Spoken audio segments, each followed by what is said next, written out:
Hello. का रे ती अपना मन का मालिक हो गइल बाड़ी। जब मन करी तब अइबे आ जब मन करी तब चल जइबे। अगर हमरा काम में लापरवाही कइले तो बेटा जान से गइले।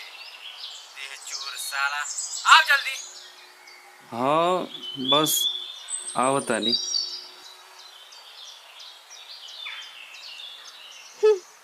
छोड़ क्यों नहीं देता ये काम? अभी कब तक इस कुत्ते की बात सुनता रहेगा तू? वैसे भी मुझे अब तेरे ऊपर तरस आने लगी है यार। लगता है सटक गई है तेरी। अभी सुन भी रहा है क्या कि बहरा हो गया? तुझे ही बोल रही हूँ मैं। अरे क्यों कर रहा है ये सब?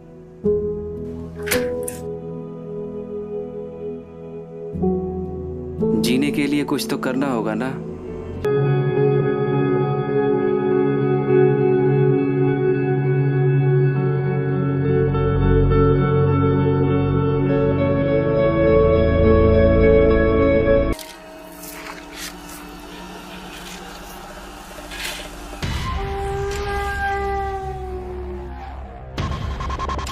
काम कर, दे चोराई ना।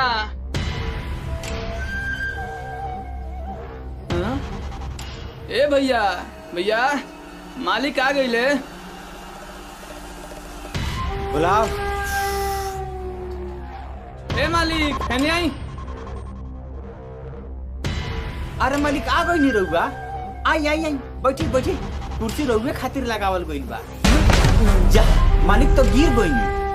मालिक रहुआ कुर्सी पर बैठे के आदत नहीं खे, हमके पता बा। काजी काहे लेट हो गइल? अरे हमार साइकिल खराब हो गइल बा तो। साइकिल खराब हो गइल बा? अरे पागला, ले ना बुलेट के चाबी ले ले ले। अरे ले ना।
बस हाथ में तोहरे